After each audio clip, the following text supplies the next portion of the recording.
Bem, tenho então a satisfação de apresentar a professora doutora Alicia Nathalie Chamorro, que é professora associada da Escola de Filosofia da Universidade Industrial de Santander, Colômbia, na Universidade do Caravana. Tá? Doutora em Filosofia da Pontifícia Universidade Javeriana. Suas publicações se encontram no marco da filosofia prática, mais especificamente antropologia filosófica, teoria queer, filosofia da técnica, relações entre filosofia e literatura, história da filosofia desde os máquinas, seria as máquinas, e atualmente é coordenadora de uma pesquisa sobre vulnerabilidade na enfermidade, a partir da perspectiva das três pessoas, desde a família a ambiente. Sim. Bien, entonces, Flavio va a conducir.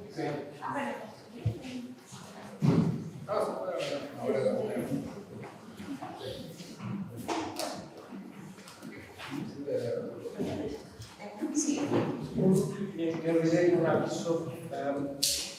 Amanhã nós seguimos com as atividades na faculdade do Departamento de Filosofia no campus, que será aqui no hotel. Tá? E nós temos um ônibus, exposição, um micro-ônibus para até já uma lista que sairá daqui do hotel. Tá? Então, todos os hóspedes que estão aqui, vocês estão na lista, eventualmente temos alguns lugares também. Como amanhã começamos mais temprano por la videoconferencia de la profesora Agatha de España, que es 8:30, entonces el bus sale a las 8 y vuelve al final de la tarde. ¿Sí? Vale, entonces bus mañana a las 8 de la mañana. O sea, para todos. O sea, dormir a las 7 de la mañana. En horario de Robson, que cita media hora antes, 7:30 de la mañana para el bus. Bien, muy buenas tardes. Agradezco mucho a Robson, a los organizadores del evento. Quiero comenzar diciendo que lo que les voy a presentar nos va a sacar un poco de lo que vienen hablando, pero no completamente. Y en cierta forma tiene que ver con la idea de que pienso que un workshop sirve para lanzar ideas en las que uno está pensando, para pensarlas con otras personas. Entonces, diciendo eso, pues el nombre de mi presentación es Desorientación y enfermedad, apertura de las fabricaciones de sentidos sucedáneos. Entonces, un tema que me ha inquietado en las últimas semanas es la relación que se puede encontrar entre el orden, en su versión clásica de un orden del universo, que se replica en el orden de lo político y finalmente con el orden de lo natural y la visión de la enfermedad, asumiendo que este orden se refiere a una consideración específicamente de conexión adecuada, armonía y en definidas cuentas, orientación.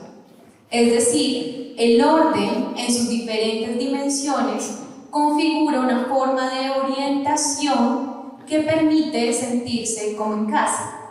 Por su parte, el desorden es la inquietud de que algo no está en el lugar que debería ocupar, que perturba y que por ende causa desorientación, como la disposición epistémica y afectiva de no saber cómo moverse dentro del espacio y el tiempo, que puede en efecto haber dejado de ser un mundo.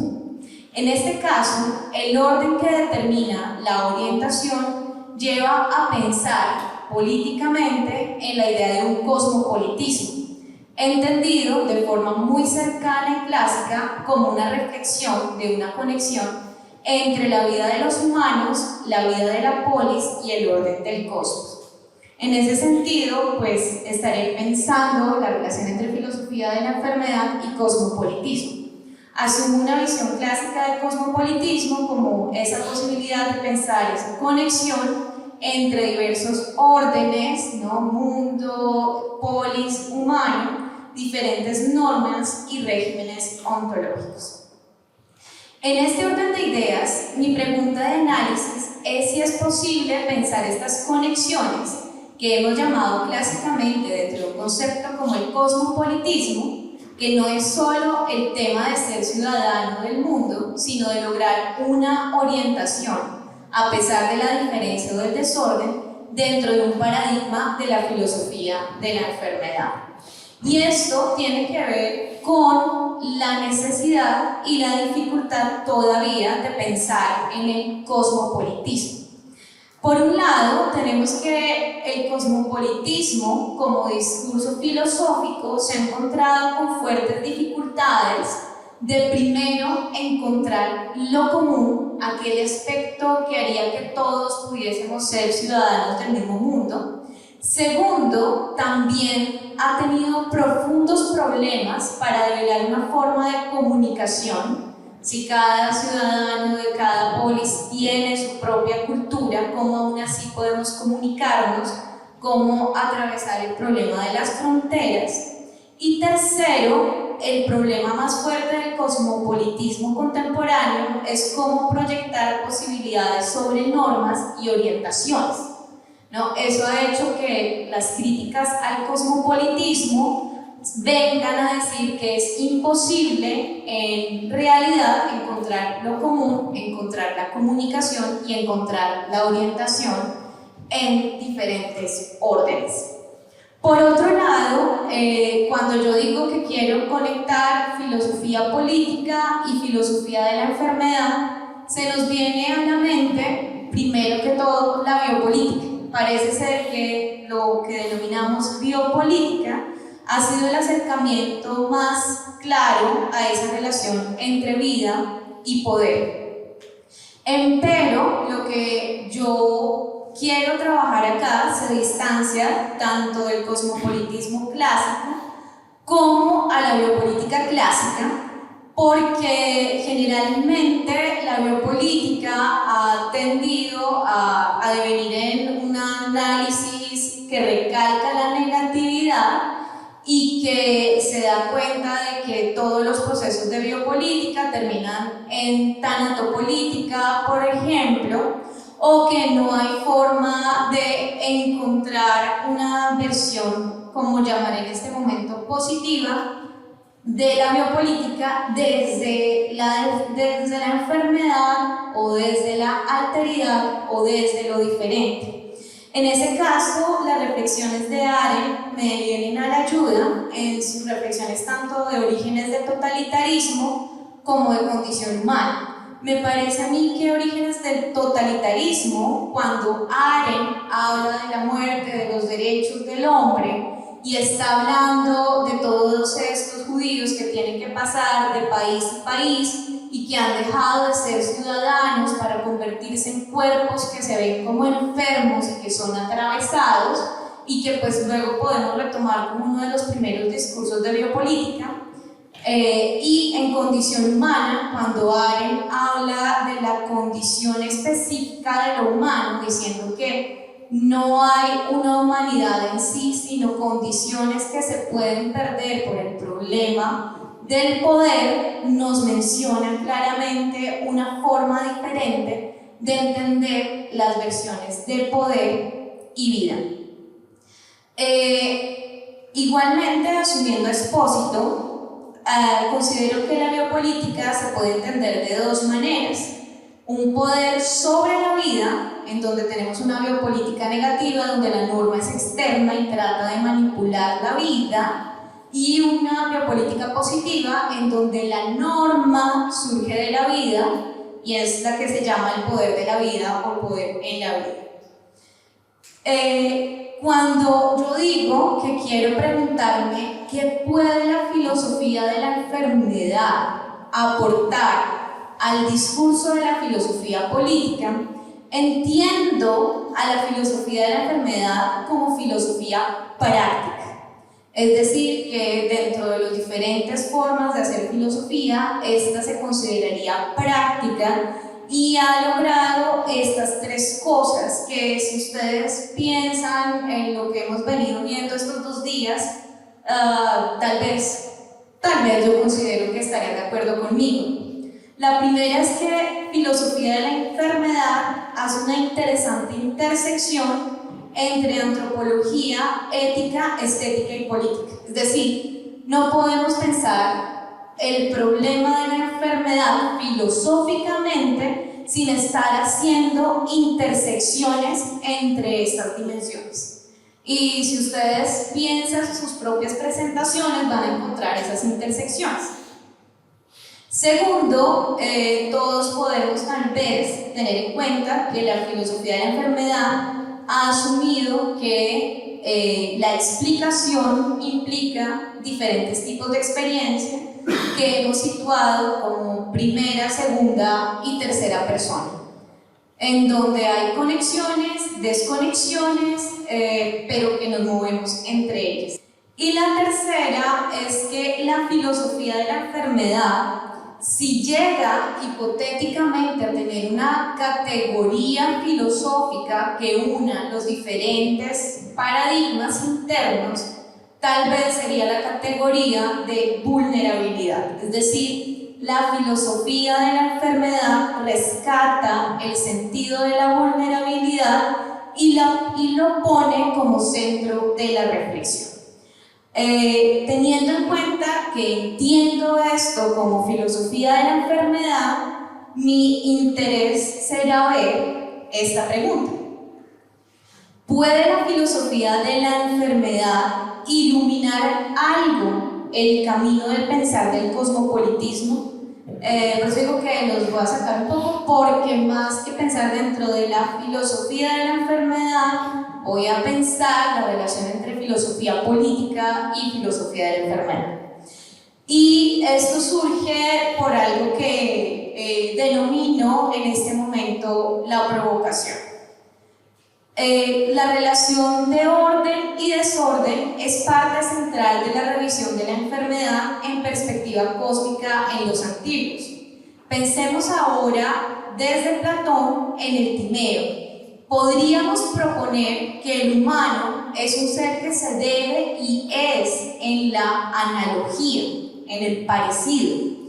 Una analogía que se determina en varios órdenes: cuerpo, polis, cosmos, cosmos, polis, cuerpo. Cabe aclarar que no me interesa como tal el campo de la filosofía griega como escolar, y esto no es nada más que una provocación. Solo el aspecto que me permite descubrir una relación entre la enfermedad y algo que vengo persiguiendo desde hace tiempo, es decir, la comunicación entre la vivencia corporal personal y las formas políticas de control. Es decir, esta corta entrada llamada tal como es solo un acto provocativo. En el diálogo de Timeo, que siempre se ha mencionado como el diálogo cosmológico, existe el espacio para hablar de enfermedad. Algunas veces esa parte se toma como un nivel de curiosidad del texto, anexo, no esencial. Pero ¿qué tal si todo el diálogo, de cierta manera, está influenciado por la enfermedad, incluso desde el inicio? Debo esta anotación a la profesora Silvia Benzo. ¿Qué tal si el cuarto, que es mencionado en la primera línea del diálogo y que falta porque está enfermo, marca el diálogo en su totalidad? Recordemos las primeras líneas. Sócrates: 1, 2, 3. Pero por cierto, querido Timeo, ¿dónde está el cuarto de los que ayer fueron huéspedes míos y ahora son dueños de la casa? Timeo: le sobrevino un cierto malestar, Sócrates, pues no habría faltado voluntariamente a esta reunión. ¿Qué tal si esta falta marca todo el diálogo? Podemos pensar si esa ausencia de alguien que pronto volverá marca la lectura, y es el dónde está el cuarto y saber que no está, pero que probablemente volverá, y que su ausencia no es voluntaria cuando debería estar en casa, sentirse orientado para orientar el diálogo, marca la diferencia entre un diálogo sobre la muerte, una ausencia sin retorno, y otro sobre la enfermedad, una ausencia como espera. En este caso, la duda que embarga es sobre el orden y la armonía, el saber cómo entender la relación entre los elementos en una forma cósmica para que ese cuarto vuelva. Luego de marcar ese cuarto ausente, nosotros sabemos que el Timeo trabaja diferentes sentidos del cosmos, algunas veces como el orden general y otras como el orden de la polis, y finalmente como el orden del cuerpo. Cada uno de estos órdenes no son iguales, pertenecen a diferentes regímenes ontológicos, si me permiten esta expresión, pero en el diálogo, a partir de la inquietud de una búsqueda de orden que restablezca la armonía de esta enfermedad del ausente, el cuarto, que es también la polis perfecta que ya desapareció, él va a restituir esa igualdad. Es siempre, de cierta forma, por cercanía y sustentada dentro de diferencias abismales que se mantiene la igualdad dentro de cada régimen. La desarmonía está siempre presente y se puede lograr la armonía, pero esta surge solo a partir de un ordenamiento que tiene en cuenta la diferencia de reglamentación interna de cada cosmos dentro del cosmos. La salud del cuarto es un aspecto por restaurar y su presencia se comprende como ese malestar, igual que la ciudad perfecta que está ausente también y solo puede venir en el orden del mito. Ese que está ahí y que en su ausencia hace que valga la pena hablar del orden, porque es un proceso curativo. No se habla en el Timeo simplemente de una historia, porque es muy difícil, casi imposible, repiten una y otra vez los dialogantes. No es un acto de mera intelección sobre el universo. Recordemos cómo una y otra vez se nos dice lo difícil que es tratar de estos temas. El asumir la dificultad del tema y tener que comenzar de nuevo es un proceso de cura, intento de restablecer el orden cósmico que nos traiga ese cuarto que está enfermo y a la ciudad deseada. Por ejemplo, recordemos que antes de introducir la parte esencial de la pora, vuelve a nombrarse el 1, 2 y 3 y se dice que ya se puede hablar de este cuarto. Y aquí, en esta misma arriesgada que estoy llevando a cabo en este momento, surge el guiño de la relación entre salud y mito. Una narración mítica que está trayendo la salud y que la trae cuando con toda la dificultad posible se piensa el desorden que hace posible el orden, lo disímil que permite la similitud.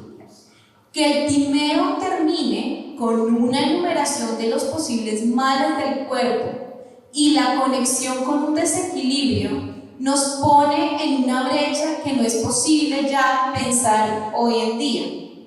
Veamos esta cita casi al final. Alguien viviría más de acuerdo con la razón mientras cuide y sea cuidado por sí mismo. En primer lugar y especialmente debemos procurar que lo que cuida sea en lo posible lo más bello y mejor para tal fin.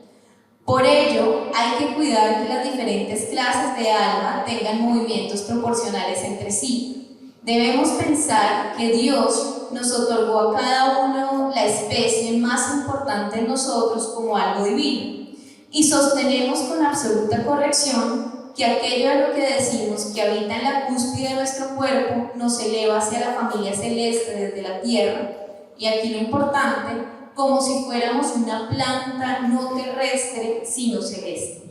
Aquí nos encontramos el como si, el tema de una comparación, una similitud que siempre está en la disimilitud y que en este caso asume que la posibilidad de la salud es entender la relación humano polis-cosmos, en donde el como si es saber que se está en la planta terrestre, es una planta, pero no terrestre, sino celeste.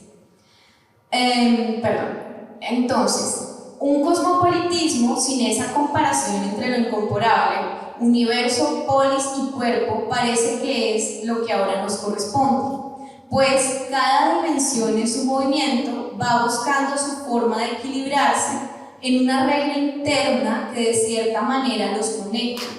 En este caso, para un diálogo, por supuesto, determinado por una misma regla, que no solo es interna, sino cosmológica. Dejemos de lado una lectura que puede llevarnos a pensar que la regla es meramente externa o que en el orden se elimina el desorden. Quedémonos con las lecturas contemporáneas que ven este orden que siempre requiere el desorden, que le da la forma externa, del cual es llamado como una forma de sanación. Timeo es un diálogo que permite en su constante hacernos saber que es un discurso solo de lo posible, del como si, ante un tema de lo imposible, de la conexión y la igualdad, un discurso que nos deja vislumbrar, es verdad que solo un poco y en las márgenes, que el orden, el cosmos, la regla y la totalidad está siempre abierta y dispuesta por la contradicción. Abierta ante ese cuarto que se siente enfermo y está ausente y ante el cual tratamos de orientarnos. La enfermedad es desorientación y la cura una orientación que atraviesa los diferentes órdenes.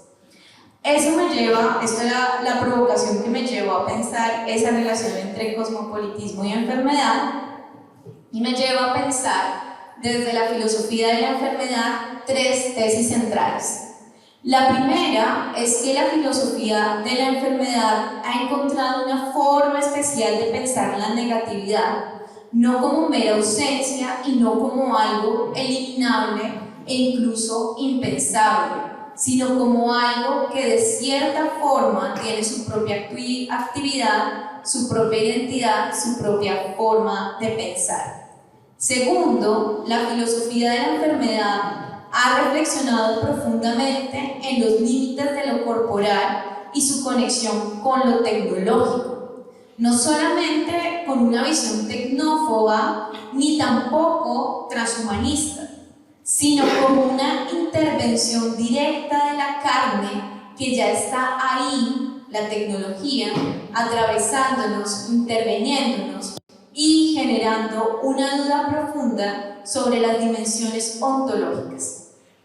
Tercero, la filosofía de la enfermedad, al abordar el dolor, ha visto las opciones de incomunicabilidad y a la vez de posibilidad de cuidado.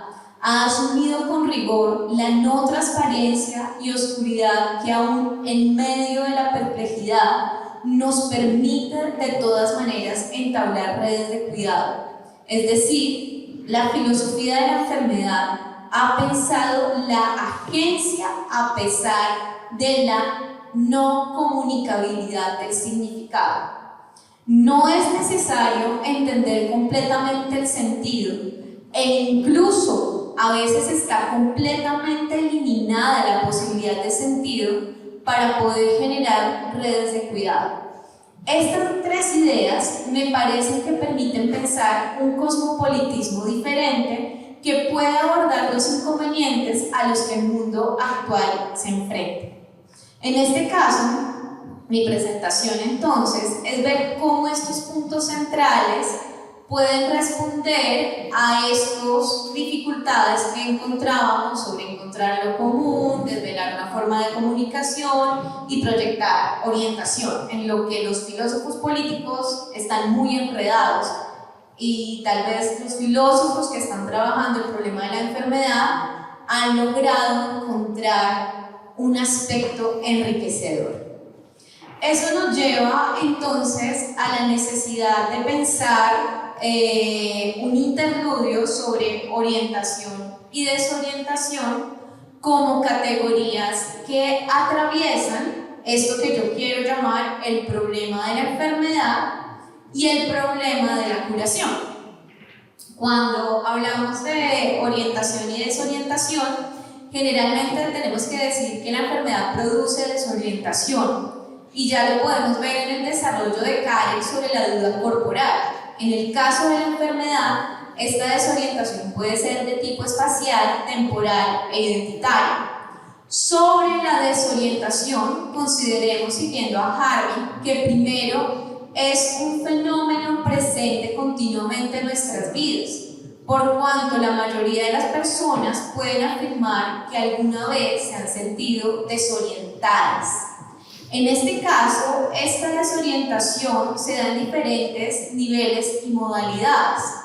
Puede ser un acontecimiento meramente pasajero, como por ejemplo lo producido por una fiebre infantil. Aquí es una cita un poco larga, el problema es que es una novela y por ende es difícil cortarlo, no hay unos pedacitos. Estamos viendo la novela de Respirando el Verano del autor colombiano Héctor Rojas Erazo, en donde un niño enfermo, ¿no?, que le pregunta, ¿sí?, al tío Jorge, ¿me voy a morir? Jorge no pudo contestar. Con frenético impulso acarició entre las uñas las manos del niño y le dijo en un susurro, reuniendo en su inflexión la ternura de muchísimas madres: no, mijito, usted no se va a morir, usted se queda aquí con nosotros. El enfermo lo escuchaba distante y borroso, como si estuviera despidiéndose.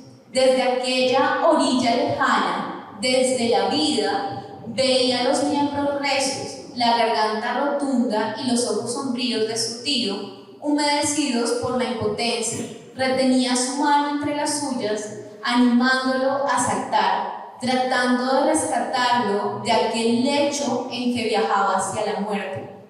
La lámpara no fue descolgada de la puerta durante 6 noches seguidas. Fueron las mismas 6 noches en que todos en la casa escucharon el viaje sordo del enfermo por su interioridad abrazada. El sufriente no respondía a ningún llamado, simplemente jadeaba, los ojos abiertos, alucinados y fijos en la pared del cuarto. El resto era su palidez batallando. Voy a saltarme un poco. Después de aquellas noches terribles, abrió los ojos como si solamente hubiese dormido unos instantes. En la penumbra azulosa, enneblinado por la gasa del mosquitero, miró a su tío Valerio con el rostro empapado de rocío, diciéndole que acababa de recorrer muchas leguas en busca de aquella droga. El tío agitaba un tubito de vidrio entre sus 2 dedos. Se acercó y le aplicó unas gotitas en la lengua.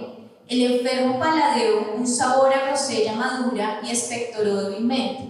La mañana se despejaba con rapidez, penetrando a raudales y avivando los objetos del cuarto. Se sentía aterradoramente débil, pero olfateaba nuevamente la vida. Sentía que era posible y necesario vivir. Fue un repliegue sobre sí mismo.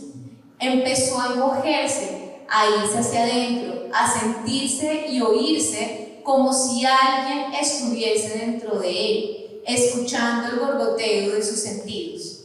Todas las cosas, aun las más familiares y cercanas, se le aparecían de nuevo exultantes, apretadas.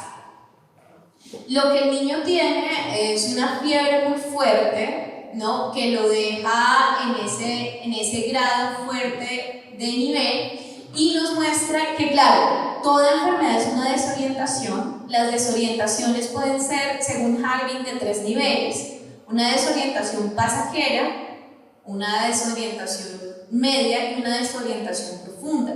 La pasajera, como la del niño acá, no quiere decir que no sufra, sino que pues como una fiebre, luego puede volver y estará de nuevo en las posibilidades de reencontrarse en el mundo. Hay pérdida del mundo, pero se reencuentra. La desorientación intermedia podríamos pensarlas en enfermedades que implican ya ser condiciones de cada uno de nosotros, como el que tiene que utilizar la insulina, como quien tiene que cuidar su dieta, ¿no?, como quien ya vive en una orientación dentro de la desorientación. Las desorientaciones profundas tendrían que ver ya con esas enfermedades complejas en donde parece que es difícil de sobrellevar, marcando un antes y después dentro de la existencia biográfica y una necesidad de reevaluar el sentido de la vida. Ante la muerte de un ser querido también se daría en cuanto luto, y pues consideraría yo que la idea de los nuevos heridos de Catherine Malabou implicaría estas desorientaciones profundas.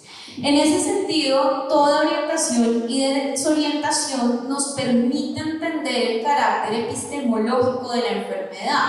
Estar enfermo también implica unas condiciones epistemológicas de cómo me oriento en el mundo o qué entiendo por lo verdad.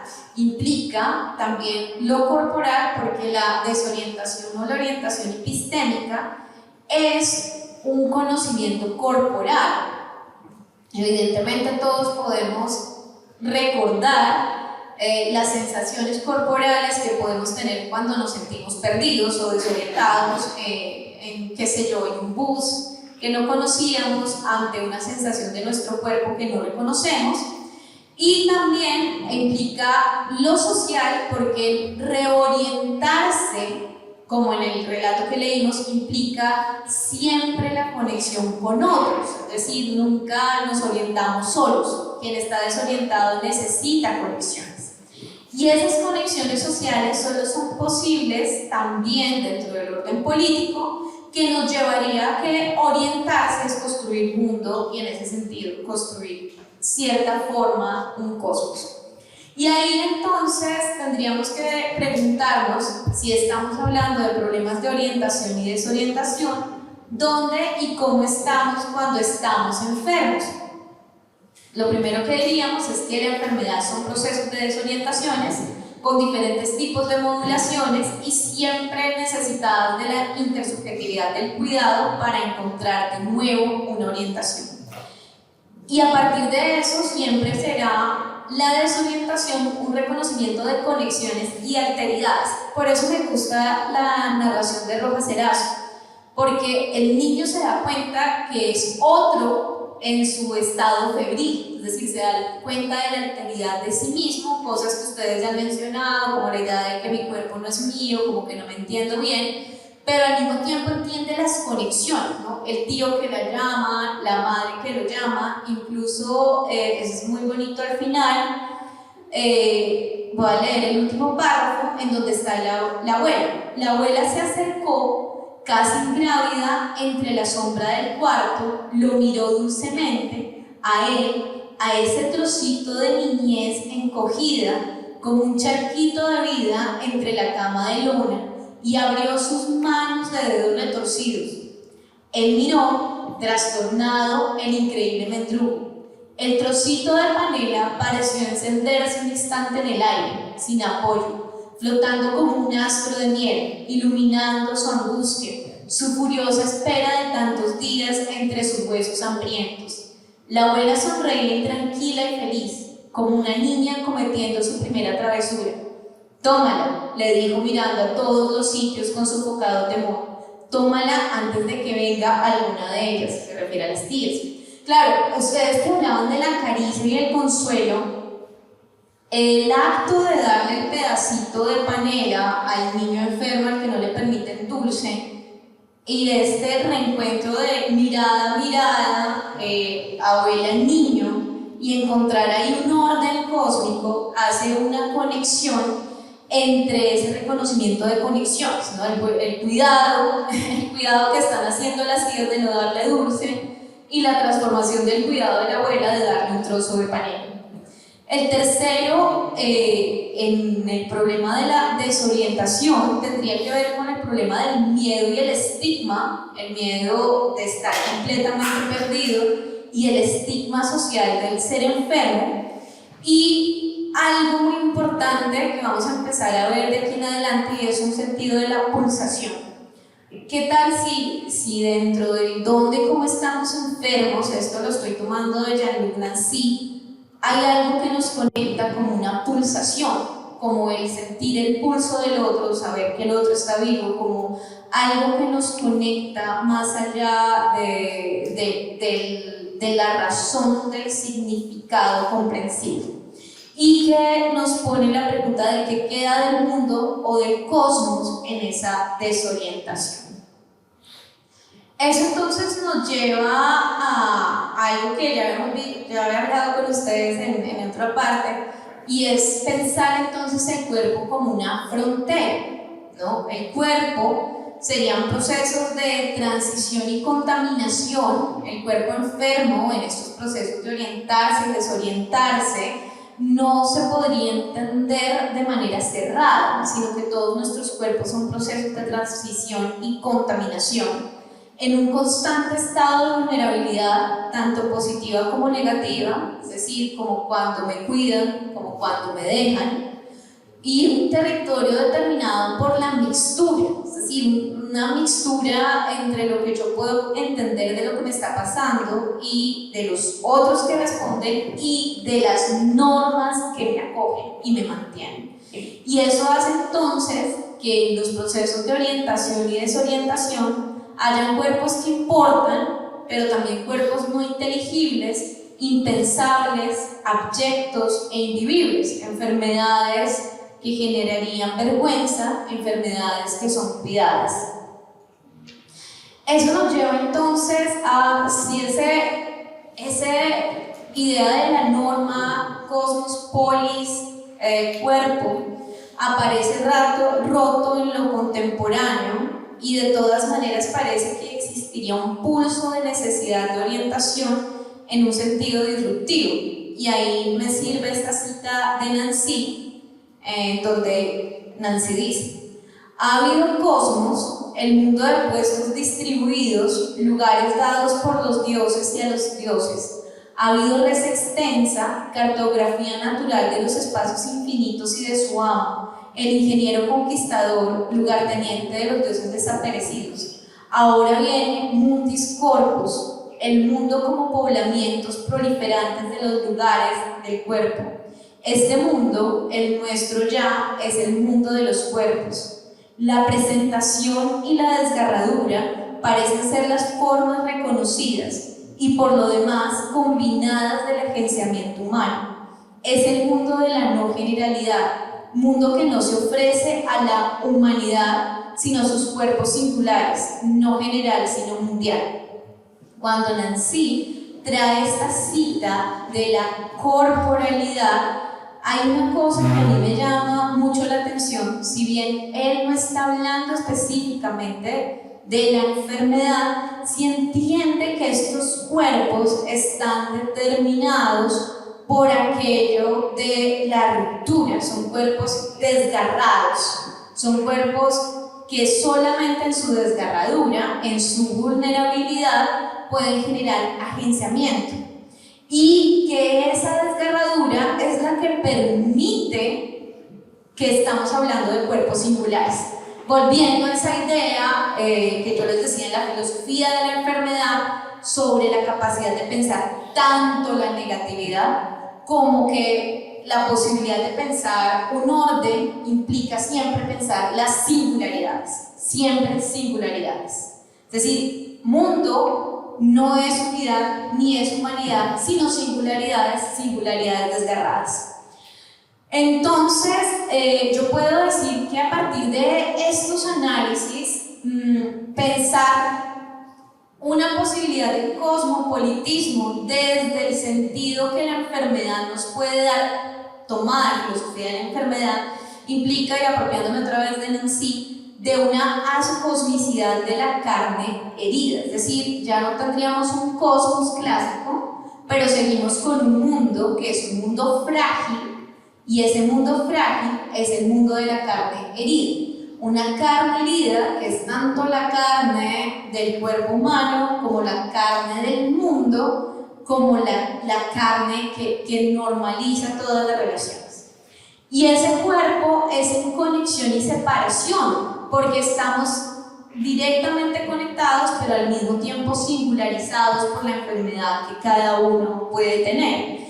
Y por ende, parece ser que poder entender estas relaciones implica un lugar perpetuo de una descripción, numeración no posible de determinar, como el tema de la oscuridad o como el tema de no poder tener claridad completa de qué es el sufrimiento, el dolor, seguimos enumerando, seguimos tratando de describir, pero no podemos terminar. La enfermedad manifiesta las redes de los cuerpos, una pulsación que llama, nos conecta al cuidado aún sin un claro significado, y la técnica ya atraviesa esos cuerpos, es lo intruso que soy yo mismo, como va a hablar Nancy de su propio trasplante del corazón, ¿no? Es decir, la técnica ya está dentro de él, y él es el intruso de un corazón que está dentro y que no era de él. Y eso nos lleva también a pensar que la enfermedad como una inscripción determinada por raza, género y clase en su singularidad, y que el cuerpo enfermo es un espacio de conexión y nuevas formas de relación, y la enfermedad es lo propio que nos muestra la alteridad interna. Y me quiero quedar en esta última, y es que me parece que lo más interesante de esa cita de Nancy, de la singularidad que constituye el mundo, es que a partir de ese rompimiento de la enfermedad es entendible que lo que soy yo es ya una alteridad interna. Es decir, que lo propio nunca es una identidad completa, es una alteridad. Y pues ahí podríamos traer a Karen cuando ella misma se pregunta con el tema de la enfermedad, de cómo puede alguien presentarse a otra persona cuando tiene pues condiciones severas de enfermedad, ¿no? ¿Cómo lo dice? ¿Cómo puede también asumir la dificultad que puede causar al otro? El sentido de que se está en una silla de ruedas, ¿cierto? De que tiene inyecciones de insulina o que tiene que andar con el tubo de oxígeno y todas las complejidades asociadas.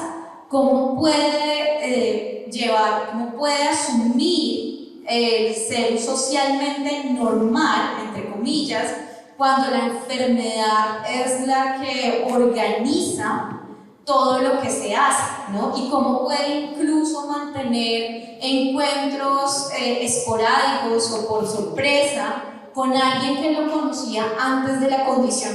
A mí esta cita me parece muy importante porque cuando la filosofía política habla del cosmopolitismo, siempre tiene el problema de no poder entender.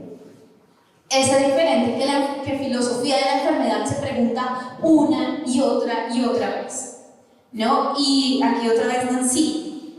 Aquí, en el punto del dolor, solo hay alguien abierto, cortado, anatomizado, deconstruido, desembalsamado, desconcentrado, el alba de un espaciamiento, la claridad misma, el riesgo y la oportunidad de la realidad, en tanto que es eso a lo que nosotros estamos expuestos, que nos expone en tanto que nosotros mundo.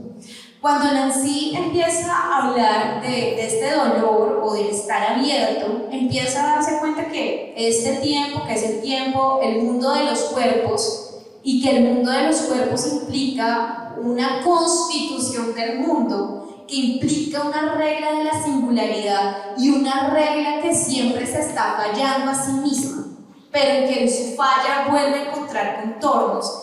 Empieza a entender que la claridad o el alba es esa posibilidad de riesgo o lo que él denomina realidad. A realidad, él está jugando con el tema de un área, ¿no? Es decir, el cuerpo, al ser peso o gramaje, pues es área, pero juega también con la idea de que hay algo de realidad cada vez que se presenta un cuerpo, cada vez que está ahí, expuesto, ¿no? Y eso que está expuesto solamente nos expone que nosotros somos mundo, es en la interconexión. Entonces, eso me lleva a hacer una relación entre esta idea de nosotros mundo de Nancy, cuerpos que importan de Butler, y el yo soy el monstruo que les habla de Preciado, porque son tres autores que se están pensando el cuerpo enfermo, el cuerpo como apertura, pero también ese cuerpo atravesado por las normas políticas que permiten o no las posibilidades de vida. Y en ese sentido, la patológica visión de ciertas existencias nos permite comprender el marco de las vidas, lo que hace que unas vidas sean posibles de entender o no, que se consideran valiosas y otras que parecen estar destinadas a estar en el margen, a los lados, en lo fantasmático. Recordemos la cita de Karen, ¿no? ¿Cómo me presento yo si tengo una enfermedad fuerte, si tengo que cargar la silla de ruedas? La técnica se convierte también en espacio de discusión de la entrada y salida del mundo. ¿Cuándo se debe desconectar? ¿Hasta qué punto quiero ser una carne interferida por la técnica? Y eso lleva a Nancy a hablar de la ecotécnica. Es la repartición de los cuerpos. Nosotros estamos expuestos conjuntamente, es decir, ni presupuestos en algún otro sujeto, ni pospuestos en algún fin universal. Y yo creo que eso lo ha pensado muy bien la filosofía de la enfermedad. Cuando piensa al sujeto enfermo, no lo pone en un presupuesto de un sujeto universal único, pero también siempre hace la crítica a la teleología o a una visión de final de lo humano. Es decir, pero expuestos cuerpo a cuerpo, borde a borde, próximos de puro no tener nada en común. A mí me encanta eso porque siento que cuando estamos hablando de filosofía de enfermedad estamos tratando de pensar eso. Cada vez que decimos hay algo del dolor que es incomunicable, pero que aún así genera comunidad, estamos pensando eso de próximos de puro no tener nada en común, sino solamente el entre nosotros, de nuestros trazados, ¿no? De nuestros sufrimientos, de nuestros dolores, de nuestros movimientos. A ver esto, entonces estoy tratando de pensar un cosmopolitismo desde los márgenes de unos cuerpos heridos. Esto es lo que estoy tratando de desarrollar. Es decir, volver a pensar el sentido biopolítico. Si la biopolítica es la que se pensó el problema del poder sobre la vida y vio cómo la enfermedad es un dispositivo de poder, ¿qué tal pensarlo desde otra parte? Segundo, no solo compartir, sino ser lazos de vulnerabilidad, porque muchos de los discursos ya cosmopolitas han hablado de compartir vulnerabilidad, pero yo no, pensemos en esos lazos. Y tercero, orientación dentro de la desorientación, algo cósmico, algo mundo, algo que pulsa pero que no podemos determinar. Es decir, creo que no podemos seguir pensando un cosmopolitismo que encuentre algo realmente común, ni la racionalidad, ni los derechos del hombre. Hay algo que sí es, pero no sabemos qué es, solamente una orientación dentro de la desorientación. Eso entonces nos llevaría a dos formas de ver la biopolítica. La biopolítica clásica, que entiende la enfermedad como lo que se debe expulsar, es decir, la biopolítica ve que la política contemporánea hace eso. La política contemporánea entiende un cierto tipo de enfermedad política que se debe expulsar y por ende es un control sobre la vida desde un paradigma del cuerpo saludable que termina causando muerte y control. La enfermedad es la forma de regulación externa por los discursos de una iteración. Qué bueno que no somos nosotros somos los sanos, no dejemos entrar a los enfermos, y los enfermos son el ejemplo negativo que constituye lo interno, pero que a su vez se niega. Es el sistema clásico inmunitario de la biopolítica, es decir, necesitamos adentro al enfermo para poderlo negar y tener una política unida. Eso lo diría Jovejo. Yo propongo que asumamos desde la filosofía de la enfermedad una nueva forma de entender lo biopolítico. Al asumir estos cuerpos heridos, se verá la enfermedad como normas de conexión de lo ausente que moldea y que interpela. El enfermo siempre moldea e interpela, siempre está ahí esa ausencia conectándonos, que asume la pulsión de la conexión de cuerpos plurales conectados por cierto algo que excede y que somos, un nosotros plurales, ausentes, presentes y vulnerables. y que marca, por tanto, un discurso de acogida que se cuestiona constantemente a sí mismo. Es decir, como entiende que sí hay una conexión, pero que nos excede y que es solamente una porción, necesita cuestionarse constantemente. En ese sentido, quiero traer dos citas, una de Butler y una de Nancy, que me permiten sustentar esto que estoy tratando de construir acá con ustedes. Butler dice: la materia de los cuerpos puede implicar una pérdida inicial de certeza epistemológica, pero una pérdida de certeza no es lo mismo que el nihilismo político. Por el contrario, esa pérdida bien puede indicar un cambio significativo y prometedor en el pensamiento político. Esta deslocalización de la materia puede entenderse como una manera de abrir nuevas posibilidades, de hacer que los cuerpos importen de otro modo. Y dicen así: lo que ya no se puede decir, conviene no dejar de mentarlo. Es preciso no dejar de presionar la palabra, la lengua y el discurso contra ese cuerpo de contacto incierto, intermitente, escondido y que no obstante insiste. En ese sentido, mi conclusión sería que el cuarto, ese que está enfermo, nos modela. Estamos nosotros hoy aquí tratando de aunar sentidos sin poder acceder a la significatividad completa de su dolor, pero en su espera. Listo. Muchísimas gracias. Muchas gracias.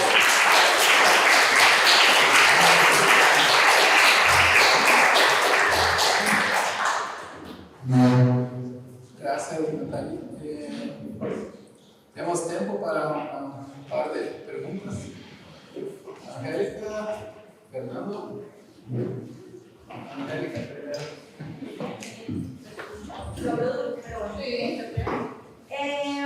Gracias, Natalia. No queda grabada.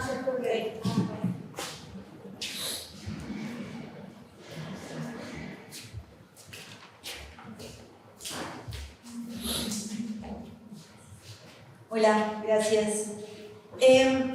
Estaba siguiéndote en la propuesta. Primero tuve un dilema de carácter terminológico, y es que a veces ibas de curar a cuidar, ¿sí? Bajo el presupuesto de orientar o reorientar, ¿no? Digamos que de alguna manera estamos hablando de cura como alcanzar nuevamente un cierto, digámoslo, equilibrio, armonía o reorientación tras la desorientación producida por la enfermedad. Sin embargo, que esa sería la primera pregunta, curar y cuidado no es lo mismo, ¿no? Y sobre todo cuando además tú estás yendo tan fuertemente a esos cuerpos abyectos, ¿no? Esos límites de esos nuevos heridos en los que en muchos casos es muy difícil hablar, ¿sí? O es imposible hablar de cura. Y hablaríamos más bien del reto del cuidado, que es creo que donde más se mueve tu propuesta orientada hacia el cosmopolitismo, como ese restablecer lazos, como ese trabajo de intersubjetividades que solamente por esa razón, digamos, haría imposible cierta dinámica de orientación y de orientación constante. Entonces lo primero es, digamos, porque hablaba mucho de cura, pero también de cuidado, y en esa medida no sé si estás marcando como una distancia fuerte entre esos dos términos por esa razón. Y la otra fue inevitable para mí, es obviamente todo lo que viene detrás mío, pensar cuando hablabas en Mary Shelley, ¿no? En Frankenstein, que me parece que es ese primer gran lugar donde aparece ese cuerpo objeto que sin embargo nosotros, y me acordé además del poema de Yo es otro, ¿no? Que es tan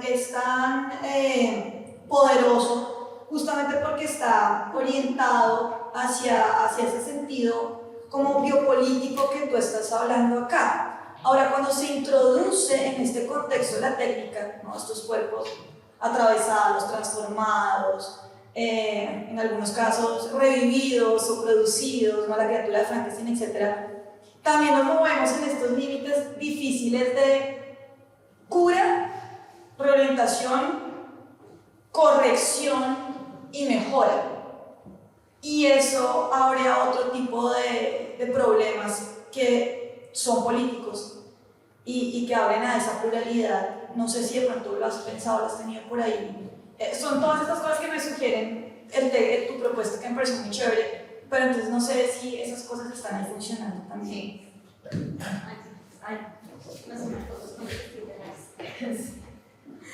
Bien, Angélica, muchísimas gracias por tu pregunta. La primera creo que me sirve mucho como precisión y es que cuando, claro, el asunto de la cura tiene que ver con la provocación platónica, porque ese cosmopolitismo sí estaba buscando la cura, pero posteriormente cuando eso se nos rompe y ya no tenemos esa conexión tal vez a lo que no nos queda, ¿cierto? En este corpus mundos ya no estaría tanto el asunto de la cura como el asunto del cuidado. Pero por supuesto tendría que perfilarlo de manera más específica y más clara entre lo que tú muy bien anuncias, y tendría que aclararlo muy bien. Además, porque lo que yo quiero mostrar es que la filosofía de la enfermedad, al entender estas diferencias, le puede permitir a la biopolítica y al cosmopolitismo no intentar curar en los encuentros. No intentar decir vamos a salvar a estos que no entienden, pobrecitos, que es el feminismo, yo los voy a salvar. No intentar salvar, ¿no? Sino en otras formas de cuidado o de conexiones. Sobre la técnica, no lo trabajé acá, lo he trabajado en otras partes, en la ponencia de Pasto lo trabajé mucho más con Braitotti. Y en este momento con Nancy hablaría de la ecotécnica, y es la idea de, por supuesto, superar, y yo creo que la filosofía de la enfermedad lo ha intentado muy bien, superar tanto el fatalismo o visión peyorativa como la visión optimista o lo que sería transhumanista.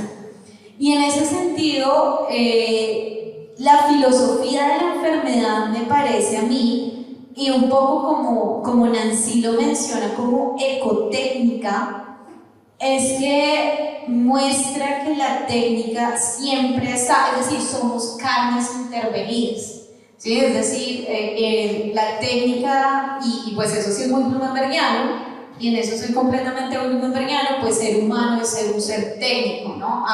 Por tomar distancia.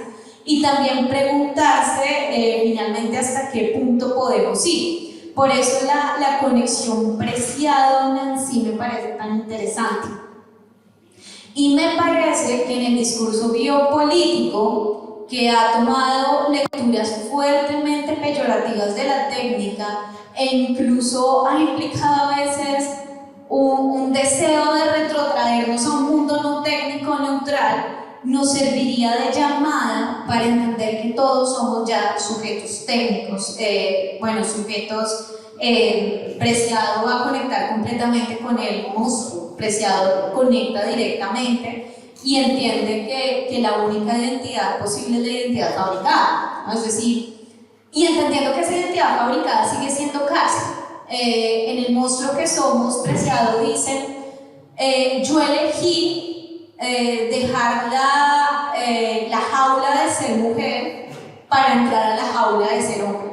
¿Sí? No es que el proceso de mi transición me lleve a la libertad plena. La única libertad que he tenido es la libertad de elegir en qué jaula quiero estar, ¿no? Y entonces ahí entra todo su proceso trans, y nos lleva entonces a pensar que es que el cosmopolitismo y la crítica fuertemente contemporánea al cosmopolitismo con todo el proceso decolonial tiene una visión negativa de la técnica que se pierde y que no entiende que pues estamos todos ahí. Y con Nancy es muy interesante porque cuando Nancy tiene que hacerse su operación, entra la discusión si debería dejar avanzar la técnica a tal punto. Un filósofo le dice, no deberías de hacerte esa operación porque vas a tener algo que es completamente por fuera. Y Nancy le responde, pero es que si no, no vivo, ¿no? Entonces, esas conexiones, esas intervenciones me parecen muy llamativas. Pero claro, este texto lo estoy pensando ahorita y son cosas que tengo todavía muy por trabajar, y muchísimas gracias porque lo que me has dicho me ilumina para seguir avanzando. Vale, gracias.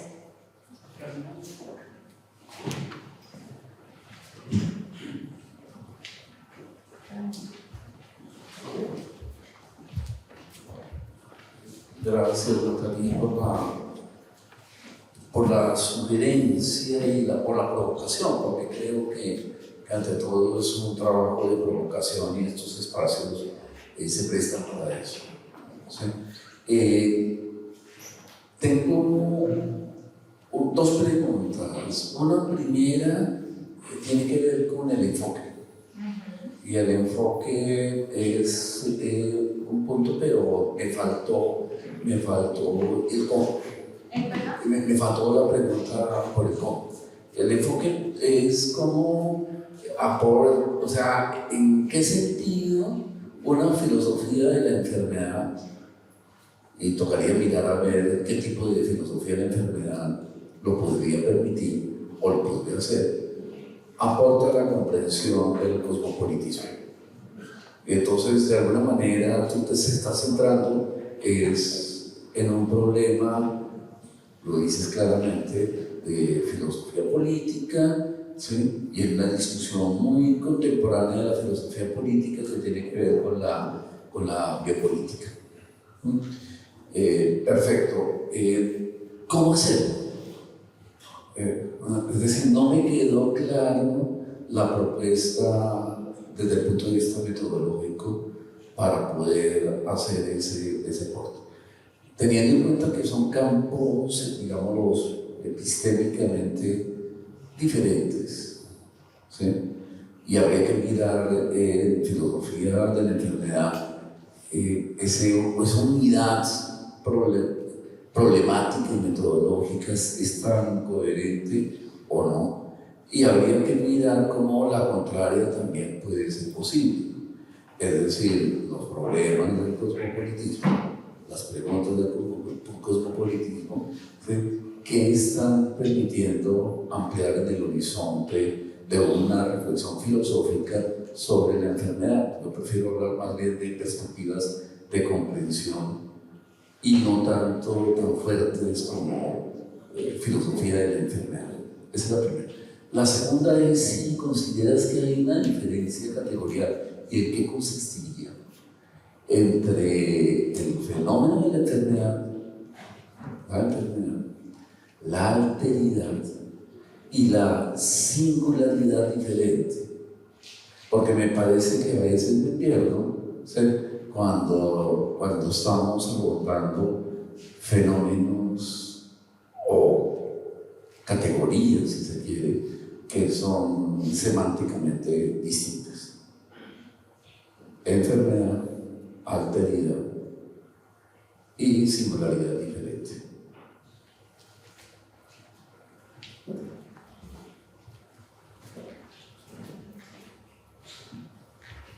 Gracias, profesor Fernando. Bien, yo el primer parte del enfoque lo asumo de una vez al situar a algo que denomino filosofía de la enfermedad, que podríamos decir no existe. Sí, puede que no exista, pero yo diría, bueno, podríamos sustentar que sí existe como filosofía práctica. Es decir, aquí es en donde trato lo que digo, esto es una cuestión a la que estoy tratando de apuntar. Y me parece que si la filosofía de la enfermedad es una filosofía práctica que siempre está en esas intersecciones, no están tan lejanas de la filosofía política. Y no, incluso y que creo que el problema de la filosofía política, también como filosofía práctica, es que no ha tenido en cuenta en sus reflexiones específicamente de la biopolítica los avances que filósofos que trabajan el problema de la enfermedad han trabajado. Entonces, lo primero es en qué sentido la filosofía de la enfermedad puede discutir con algo que es diferente a la filosofía política. Yo lo mantengo en cuanto asumamos que las dos son filosofías prácticas, entendiendo de la forma más aristotélica el asunto. De la filosofía práctica son aquellas filosofías que, a diferencia de otras, se ocupan de los asuntos humanos, entonces que están muy en el sentido de la frónesis, de donde no tenemos completas respuestas, de donde estamos en ese ámbito. Y en ese mismo orden, considero yo que siempre las filosofías de la enfermedad contemporánea, incluso Malabou, Johan, que los estaba mencionando acá, Karel, todos entienden que hay una dimensión política de la norma, una norma que determina un sentido de la enfermedad. Y los biopolíticos entienden que la norma, es decir, la relación norma-vida ha estado en los dos. Y creo que eso nos permite conectarnos. Por supuesto, nos permite conectarnos desde este nivel en que yo me paro y que podría servir para mantenerlo. Cuando me preguntaba sobre el otro lado, no lo he pensado, es decir, cómo el cosmopolitismo me podría, cómo hacer, bueno, qué están permitiendo la forma de la comprensión de la enfermedad del cosmopolitismo, no lo he pensado. La otra dimensión la tengo completamente oscura, no lo he pensado. Entonces, volvería a recapitular para ser clara. El enfoque es pensar filosofía práctica, y que como filosofía práctica estamos siempre pensando en fronteras, y por eso me permitiría pasar del problema político al problema de la enfermedad. El segundo es sí creer que, por lo menos en los autores que estoy trabajando, hay conexiones entre pensar el fenómeno de la enfermedad y pensar el fenómeno de unas normas que permiten o no esas vidas o esos marcos de vidas. Y el tercero es darme cuenta que la biopolítica contemporánea y, en otra forma, el cosmopolitismo han quedado en enredos en donde la filosofía de la enfermedad definitivamente sí podría aclarar, es decir, sí podría aportar a los discursos clásicos que se están dando ahí, podría ayudar mucho en estos aspectos que yo he mencionado. Al revés, no sé, no lo he trabajado. La diferencia entre el fenómeno de la enfermedad, la alteridad y la singularidad, claro, puede ser, ¿qué pasa? Aquí, como estoy trabajando Nancy evidentemente está hablando de esta alteridad, pero una alteridad que siempre en cierta manera tiene de alguna forma un rompimiento. Y por eso yo les decía, pensemos este rompimiento en ciertas formas como enfermedad. Yo aclaraba, Nancy, en esta cita que yo traía en particular, no estaba hablando de enfermedad, en otras partes sí. En esta hablaría simplemente que siempre se está roto, ¿no? Evidentemente, pues sí, claro, una cosa es estar enfermo, otra cosa es la alteridad que nos constituye, y la singularidad, en ese sentido, sí sentiría que la singularidad es un adjetivo que calificaría tanto a la enfermedad como la alteridad. No lo consideraría como una categoría por fuera, sino un adjetivo que califica tanto a enfermedad como a alteridad, ¿no? Entonces, somos calificados por esa singularidad que estaría ahí. La relación entonces, ¿qué nos llevaría? El tema que nos llevaría es que la filosofía política, que ha pensado fuertemente en la alteridad, se ha enredado en tratar de encontrar siempre procesos de comunicación o procesos de algo común, mientras que la filosofía de la enfermedad, al hablar de la enfermedad, ha podido entender eso que yo le he mencionado acá, como la disrupción, la negatividad, y eso creo que podría ser muy llamativo para volver a pensar el sentido de lo político. O sea, a mí me interesa es eso, cómo esas categorías nos sirven. Y el enfoque que a mí me sirve para conectarlo es, por supuesto, lo que yo trabajo, que es orientación y desorientación epistémica. Y cómo esa orientación y desorientación estaría, ¿no?, en estas dos citas que traigo aquí, hablando, porque desorientación y orientación implican tanto la descripción del fenómeno de la enfermedad como la configuración de normas políticas que hace algunos cuerpos visibles y otros no. Más o menos por ahí podría responderte, Fer. Muchas gracias por las preguntas. Andrés, ¿De usted? Robson, no tenemos más. Robson me pidió para cerrar. Pero te pueden hablar después. Então, obrigado.